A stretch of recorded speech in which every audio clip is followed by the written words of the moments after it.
दोस्तों, आपको कमांडर सुधीर कुमार का नमस्कार। मैं आज डिकोड करूंगा आदरणीय प्रधानमंत्री जी नरेंद्र मोदी जी की जो यूएस विजिट हुई है, रिसेंट विजिट, उसको डिकोड। डिकोड का मतलब है कि आम जनता के लिए मैं बताऊंगा कि उसमें भारत का गेन क्या है, फायदा क्या है, लाभ क्या है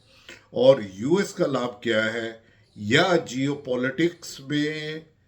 एक तरीके से जो बायलेटरल रिलेशनशिप है, जो दो तरफ से एक रिलेशनशिप होती है, उसको स्ट्रेंथन करने का मौका मिला है या नहीं मिला है। तो दोस्तों, मैं बताना चाहूँगा, ये आप सभी को विदित है कि नरेंद्र मोदी जी की बहुत ही प्रगाढ़ मित्रता वो प्रेसिडेंट ट्रम्प, जो फिर से एक बार और यूएसए के राष्ट्रपति चुने गए हैं, और वो दोबारा ऐसे हैं, वो काफ़ी टाइम के बाद में जो यूएसए के दोबारा प्रेसिडेंट बन पाए। इससे पहले एक और ऐसे प्रेसिडेंट हुए हैं जो दो बार यूएस के प्रेसिडेंट, और वो भी काफ़ी गैप के बाद में, बीच में लगातार नहीं, मतलब गैप के बाद में चुने गए हैं, ऐसे दूसरे हैं। तो इस यदि आप देखेंगे कि जिस तरीके से नरेंद्र मोदी जी सबसे पहले यहाँ से गए फ्रांस, और फ्रांस में उन्होंने एक बहुत ही मैसेज, क्योंकि हमारे स्ट्रेटेजिक रिलेशनशिप है फ्रांस से, हमने काफ़ी वहाँ से हथियार खरीदे हैं। हमारा जो एक तरीके से फोर्थ जनरेशन और fourth and half generation Rafale हमने एयरक्राफ्ट खरीदा है फ्रांस से, और फ्रांस के साथ में हमारे काफ़ी रिलेशनशिप हैं इंडियन नेवी की भी, इंडियन एयरफोर्स की भी, और इंडियन आर्मी की भी। और फिर वो फ्रांस से जो है ना, नरेंद्र मोदी जी गए हैं यूएस में। सिर्फ 2 दिन का टाइम था, लेकिन आप देखिए कि उन्होंने जो है ना 3 बार मुलाकात करी है वो प्रेसिडेंट ट्रंप के साथ में। नरेंद्र मोदी जी मिले हैं वहाँ की इंटेलिजेंस चीफ जो है, जो तुलसी गाबार्ड हैं, जो एक तरीके से हिंदुइज्म को प्रैक्टिस करती हैं, और उनका बहुत ही वहाँ की राजनीति में अब बहुत ही एक महत्वपूर्ण पद पर वो हैं। फिर उसके बाद में उन्होंने जो है ना मिस्टर रामास्वामी और उनके फादर इन लॉ उनके साथ में आए थे, उनके साथ में भी मुलाकात करी, क्योंकि वो एक तरीके से डिपार्टमेंट ऑफ गवर्नेंस एफिशिएंसी, जो एलन मस्क के अंदर जो एक प्रेसिडेंट ट्रंप ने जो एक डिपार्टमेंट बनाया, डिपार्टमेंट ऑफ गवर्नमेंट एफिशिएंसी, तो डोज में जो है ना वो पहले चुने गए थे, लेकिन बाद में, और इसके साथ साथ जो है ना सेक्रेटरी स्टेट से भी प्रधानमंत्री जी मिले, एलन मस्क से मिले, उनकी फैमिली के साथ में, उनके बच्चों के साथ में। प्रेसिडेंट ट्रंप के साथ में उन्होंने जो है ना एक जॉइंट स्टेटमेंट भी जारी किया। तो अब देखते हैं, एक के बाद एक मैं आपके समक्ष रखता हूं कि सबसे बड़ा मुद्दा क्या था। आपने देखा होगा कि पूरी दुनिया को एक तरीके से आश्चर्यचकित कर दिया था प्रेसिडेंट ट्रंप ने, जब उन्होंने एक तरीके से घोषणा की थी कि वो काफ़ी देशों के खिलाफ जो है ना वो एक तरीके से जो टैरिफ है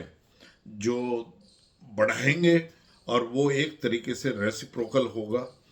तो काफ़ी ऐसी प्रोडक्ट्स हैं कि जो भारतवर्ष यूएसए की प्रोडक्ट्स को काफ़ी उस पर इंटरेस्ट लगाता है, जबकि उसको थोड़ा सा कम भी किया गया था, जैसे इंपोर्टेड कार हैं और सारी चीज़ें हैं, उस पर रिड्यूस किया गया था 70% तक। लेकिन इन कंपैरिजन टू यूएस देखें तो यूएस जो भारतवर्ष से जो चीज़ें मंगाता है उस पर सिर्फ 2% के करीब उनका टैक्स है, लेकिन भारतवर्ष जो अमेरिका से इंपोर्ट करता है चीज़ें, उसमें डेफिनेटली टैक्स ज़्यादा है। तो एक तरीके से दोनों लीडर टू लार्जेस्ट डेमोक्रेसी के नेता हैं, और दोनों के सामने, एक के सामने इंडिया फर्स्ट है और दूसरे के सामने यूएसए फर्स्ट है। तो ये एक दोनों ने ही एक दूसरे की रेस्पेक्ट करते हुए बायलेटरल रिलेशनशिप और अपनी फ्रेंडशिप, जो उनकी प्रगाढ़ मित्रता है, उसका प्रयोग करते हुए उस ट्रेड इश्यूज को सेटल करने के लिए अभी उन्होंने एक दूसरे से टाइम जो है वो लिया है कि किस तरीके से हम ये जो एक एग्जिम डेफिसिट है, जो एक्सपोर्ट इंपोर्ट का जो डेफिसिट है, या बायलैटरल हमारे इंपोर्ट एक्सपोर्ट का यूएस और इंडिया के, जो इंडिया के फेवर में जो है एक तरीके से डेफिसिट है, उसको किस तरीके से ठीक किया जाए। और दोनों नेताओं ने ये माना है कि इन ट्रेड इश्यूज को, टैरिफ को सेटल्ड करते हुए वो आगे दोनों देशों के बीच में कैसे व्यापार को 1930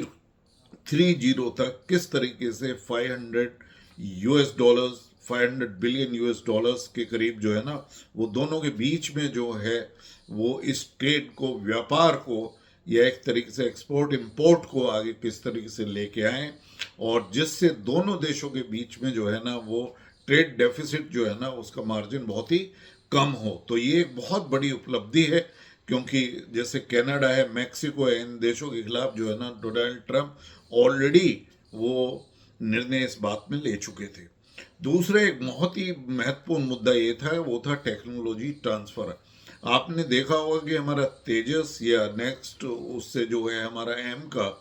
जो एडवांस मिडिल कॉम्बैट एयरक्राफ्ट जो है ना हम लोग बना रहे हैं, उसके जो इंजन है वो जीई के इंजन वो यूएस से आते हैं, उसमें काफ़ी लेट हुआ है।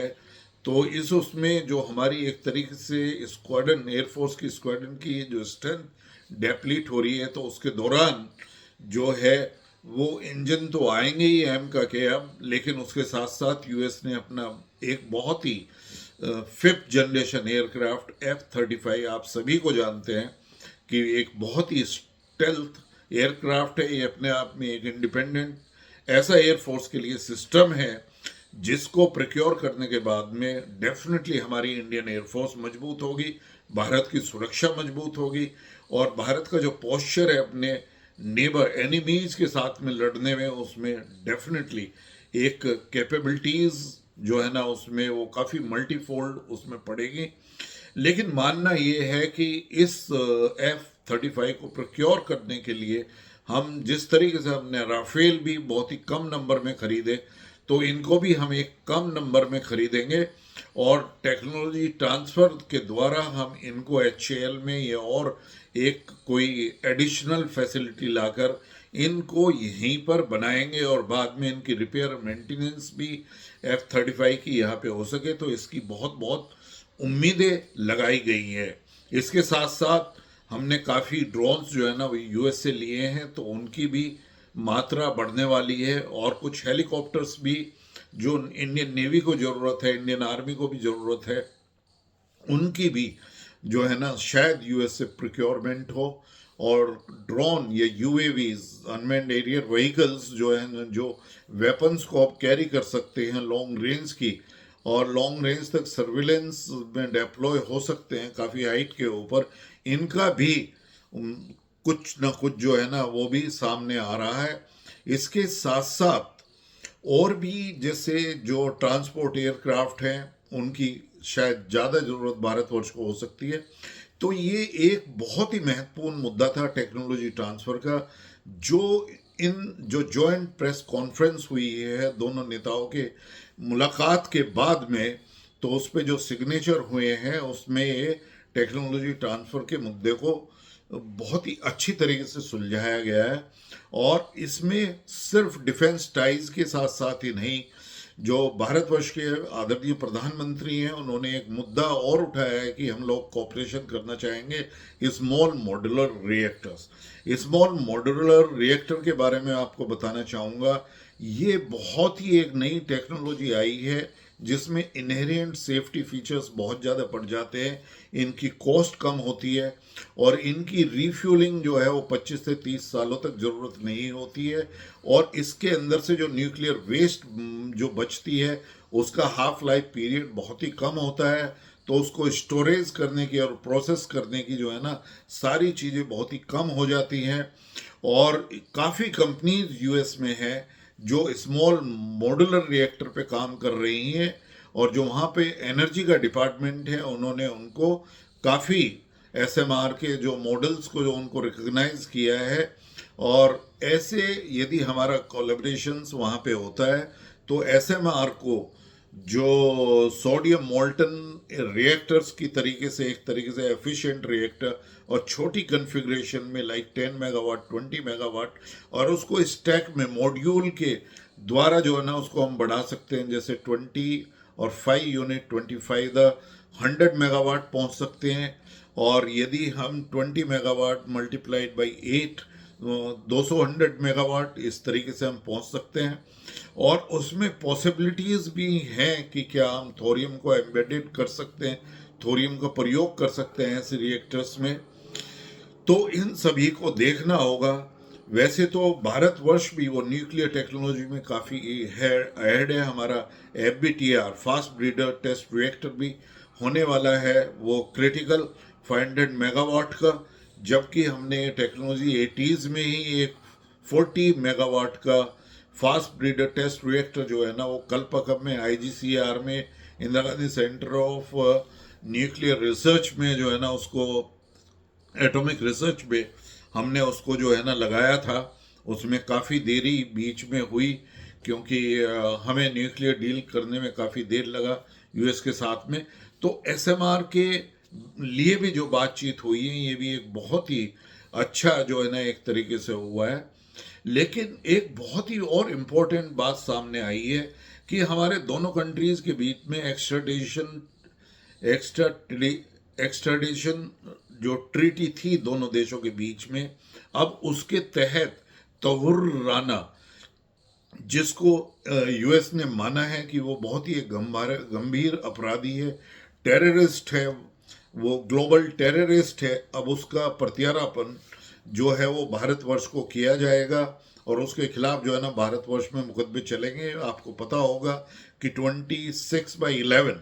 जो मुंबई में एक टेररिस्ट अटैक पाकिस्तान ने कराया था, उसमें तहूर राना का बहुत ही इम्पोर्टेंट, और वो उसमें मेन जो है वो कल्प्रिट है, मास्टरमाइंड है उस टेररिस्ट अटैक को कराने के, जिसमें 200 से ऊपर जाने भारतवर्ष के लोगों की गई थी, ताजमहल होटल में, ट्राइडेंट होटल और डिफरेंट जगह पर।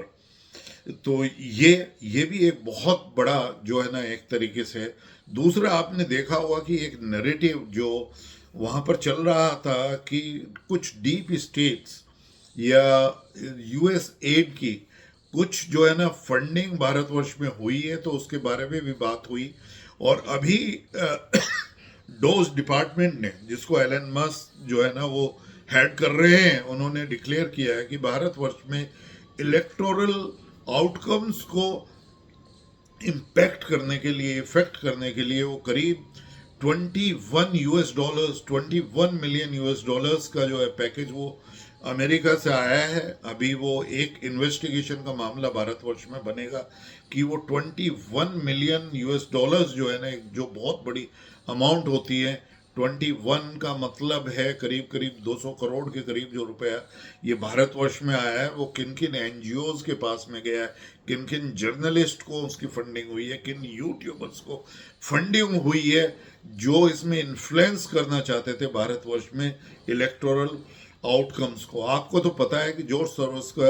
एक 2024 में, एक जनवरी के महीने में एक उनका स्टेटमेंट आया था कि वो भारतवर्ष में मोदी जी को डिफीट करने के लिए, मोदी जी की गवर्नमेंट यदि नहीं आएंगी तो $1 बिलियन वो खर्च करेंगे। अब उसी से तार जुड़ते हुए और जो एक नरेटिव चल रहा था उसमें बिल्कुल साफ हो गया है। तो इन दोनों नेताओं की जो बात जिस तरीके से हुई है, जो एक दूसरे के ऊपर विश्वास है, उसके तहत ये भी अब डॉज ने जो है ना, डिपार्टमेंट ऑफ गवर्नमेंट एफिशिएंसी, जिसको एलन मस्क जो है ना वो हेड कर रहे हैं, उन्होंने अब ये डिक्लेयर कर दिया है कि भारतवर्ष में US एड ने डेफिनेटली करीब 21 मिलियन की मदद करी है। तो अब भारतवर्ष में जांच करके पता चलेगा कि किन किन के पास में ये गया है और क्या अटेम्प्ट उन्होंने किया है, क्या करने की कोशिश करी है। तो ये भी एक बहुत ही दोनों नेताओं के बीच में जो है ना एक परिपक्व, एक मैच्योरिटी का जो है, किस तरीके से एक दूसरे के साथ में जो है ना बायलैटरल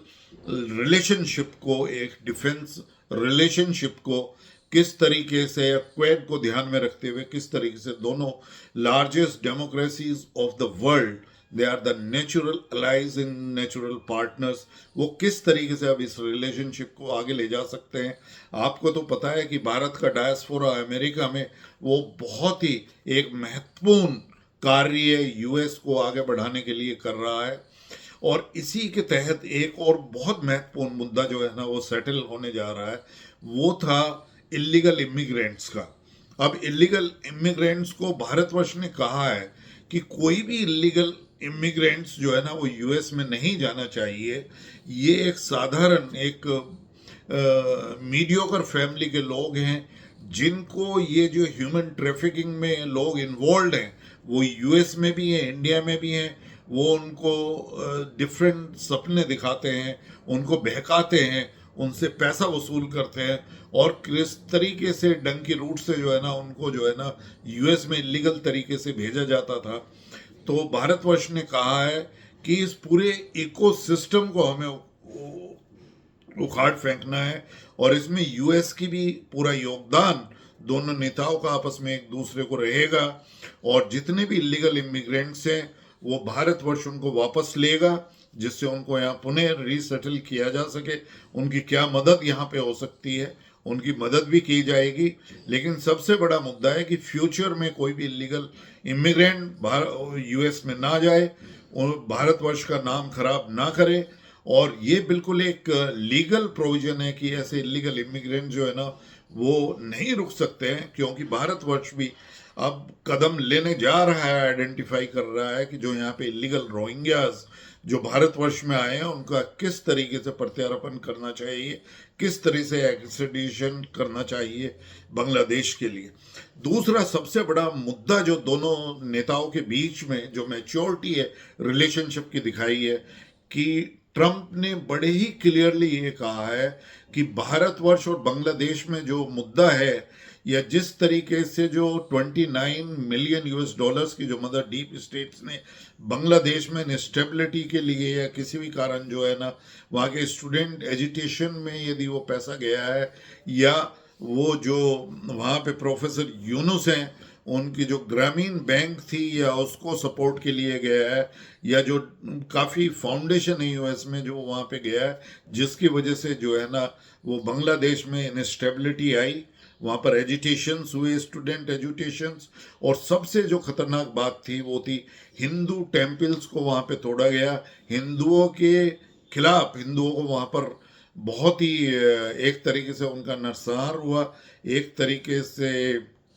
जेनोसाइड एक तरीके से हुआ है वहाँ पे। तो उसको किस तरीके से, पहले भी ट्रम्प जो है ना जब इलेक्शन लड़ रहे थे तब भी उन्होंने अपने एक कंसर्न दिया था कि हिंदुओं के खिलाफ हमले जो है ना वो बांग्लादेश में रुकने चाहिए। तो अब ये अनाउंस हो गया है कि फिर किस तरीके से यूएस एड ने वहाँ पे 29 मिलियन यूएस बिलियन डॉलर्स को वहाँ पे दिया है। तो इसके बारे में डोनाल्ड ट्रंप ने कहा है कि ये भारतवर्ष और बांग्लादेश, तो ये मोदी जी को इंडिपेंडेंस है वो किस तरीके से बांग्लादेश को जो है ना वो इन विषयों को सेटल करें, तो यूएस की तरफ से उसमें कोई भी हस्तक्षेप नहीं होगा। तो ये जो भी कदम भारतवर्ष लेगा वो यूएस को मान्य होगा। तो ये भी एक बहुत ही बड़ा मुद्दा जो है ना वो इस बायलैटरल रिलेशनशिप में, और जो ये मोदी जी की जो ट्रिप हुई है और डोनाल्ड ट्रंप से अपने अरविंद मित्र से जो नरेंद्र मोदी जी मिले हैं, तो ये भी एक चीज़ जो है ना वो करीब करीब सोल्व हो गई है। और ये तो आपको पता ही है कि जब दो लार्जेस्ट डेमोक्रेसी अब एक क्वेड के अंदर जो है ना उनका जो है ना कोऑपरेशन चल रहा है, और किस तरीके से चाइना के इन्फ्लुएंस को कम किया जा सकता है इस कॉन्टिनेंट में या इंडियन ओशन में या साउथ पैसिफिक ओशन में किस तरीके से इसको कंट्रोल किया जा सकता है, तो उसमें भारतवर्ष और यूएस से एक नेचुरल अलाइज हैं। तो मेरा मानना ये है डीकोडिंग करते हुए कि ये जो नरेंद्र मोदी जी की जो ट्रिप थी यूएस की, ये बहुत ही महत्वपूर्ण और बहुत ही सक्सेसफुल ये ट्रिप रही है। और डोनाल्ड ट्रंप ने भी कहा है एक बार प्रेस ब्रीफिंग में कि नरेंद्र मोदी जी तो मेरे से भी ज़्यादा टफ और बेटर नेगोशिएटर हैं। तो मैं सोचता हूं कि यदि Donald Trump the president of USA is talking like this, तो इट शोज कि what kind of an mature relationship is there, and strategically इस रिलेशनशिप को एक नए आयाम और न्यू हाइट्स पर ले जाने का काम दोनों दोस्तों ने किया है, दोनों देशों ने किया है। और एक जो जॉइंट प्रेस ब्रीफिंग हुई है, जो एक जॉइंट स्टेटमेंट इस बायलैटरल रिलेशनशिप बीच में दोनों का जो हुआ है, वो टेक्नोलॉजी ट्रांसफर, डिफेंस टाइज, जो एक तरीके से ऑयल, अब भारतवर्ष जो है ना, और गैस जो भी है वो अब वो अमेरिका से और ज़्यादा खरीदेगा। तो ये भी एक जो है एनर्जी के लिए भी जो एनर्जी कॉपरेशन दोनों देशों में होने वाला है, उस पर भी बहुत ही महत्वपूर्ण बात हुई है। तो ये सभी जो मुद्दे आज मैंने अपनी चर्चा में उठाए हैं, ये बहुत ही महत्वपूर्ण मुद्दे थे जिनको जल्दी से जल्दी सेटल करना था। तो वहाँ पे जितने भी लोग जो इम्पोर्टेंट हैं डिसीजन मेकिंग में, उनके साथ मोदी जी ने मुलाकात करी। वाइस प्रेसिडेंट ऑफ यूएसए से तो उन्होंने फ्रांस में ही मुलाकात करी थी, और फिर उसके बाद वहाँ पे भी उन्होंने मुलाकात करी। तो इस तरीके से सभी जो महत्वपूर्ण पद पे यूएस में है, प्रेसिडेंट के साथ साथ जो और डिसीजन मेकिंग में है महत्वपूर्ण डिसीजन, उन सभी के साथ में नरेंद्र मोदी जी की मुलाकात हुई है, और इसको बहुत ही महत्वपूर्णता से लिया गया है यूएसए के अंदर। डोनाल्ड ट्रंप ने इसको बहुत ही इम्पोर्टेंस दी है, और उस पर महत्वपूर्ण मुद्दों पे एक दूसरे के जॉइंट स्टेटमेंट में सिग्नेचर भी हुए हैं। और definitely by year and I am expecting कि मेरे ख्याल से F-35 के को प्रोक्योर करने के लिए भी समझौते पे साइन हो जाएंगे। और इसी तरीके से SMR में भी दोनों देश स्मॉल मॉड्यूलर रिएक्टर में भी आगे बढ़ेंगे, और जो एक तरीके से खालिस्तानी मूवमेंट को वहाँ पे सपोर्ट मिलती थी वो अब नहीं मिलेगी। जो डीप स्टेट या एंटी इंडिया जो एक तरीके से नरेटिव चलाए जाते थे वहाँ पर, वो भी, उनको भी रोक वहाँ पे यूएसए में होगी। तो इन सबों की अकाउंटेबिलिटी होगी, और इलीगल इमिग्रेंट्स का मामला जो है ना ऑलरेडी रोक दिया गया है। तो भारतवर्ष के स्टूडेंट्स जो है ना H1 वीज़ा की प्रॉब्लम भी जो है ना उसी तरीके से सॉल्व हो जाएगी। जब इलीगल इमिग्रेंट्स नहीं जाएंगे तो यूएस को भी टैलेंटेड यूथ की और भारतवर्ष के टैलेंटेड यूथ की वहाँ पे ज़रूरत है। तो उसमें शायद कॉपरेशन उसी तरीके से लगातार बढ़ता रहेगा। तो इसके साथ मैंने यही आपको जो है ना फाइनल में इसका एक एनालिसिस का जो है ना फाइनल कंक्लूजन यदि मैं करूं, तो ये एक बहुत ही महत्वपूर्ण जो है मोदी जी का दौरा था यूएसए के लिए। उनकी जो ट्रिप थी बहुत ही सक्सेसफुल रही है। बायलैटरल रिलेशनशिप को और स्ट्रेंथन करने के लिए ये एक बहुत ही महत्वपूर्ण कदम था। और दोनों देशों ने जो जॉइंट स्टेटमेंट में जो 200 पेज से ज़्यादा का है, उसमें बहुत ही महत्वपूर्ण विषयों पर चिंता करी है। जियो पॉलिटिक्स के बारे में चिंता करी है, विश्व को किस तरीके से पीस लाई जा सकती है विश्व में, इस पर बात हुई है। मोदी जी ने फिर एक बार से भारतवर्ष का मुद्दा सामने रखा है, वॉर और लड़ाई के बारे में, कि हम जो हैं वो किस तरीके से, हम जो है ना तटस्थ नहीं है, हम न्यूट्रल नहीं है, हम अपना पक्ष रखते हैं। और वो ये है कि हम चाहते हैं कि पीस के रास्ते से ही, म्यूचुअल नेगोशिएशन से ही ये रास्ते ढूंढे जाने चाहिए। वॉर जो है ना उसका कोई सॉल्यूशन नहीं है। तो इसके साथ दोस्तों,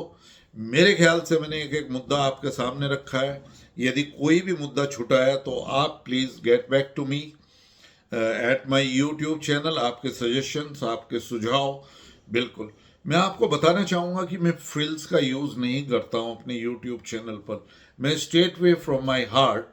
मैं अपनी पूरी प्रिपरेशन करके, रिसर्च करके एक टॉपिक को आपके सामने रखता है। यदि आपको ये वीडियो पसंद आया तो इसको लाइक करिए, और इसके साथ साथ यदि आप लाइक कर रहे हैं तो मेरे YouTube चैनल को यदि अभी तक आपने सब्सक्राइब नहीं करा है तो आप सब्सक्राइब करिए। ये फ्री चैनल है, ये इसमें आपको कोई भी योगदान करने की ज़रूरत नहीं है। ये मेरा पैशन है कि मैं विकसित भारत के लिए, भारत के उत्थान के लिए, भारत के लोगों के लिए मैं क्या कर सकता हूँ। तो मेरा यही है कि एक जो है वो सच्ची बातें और एक प्रैग्मेटिक जो डायलॉग्स हमारे जियो पॉलिटिक्स में होते हैं,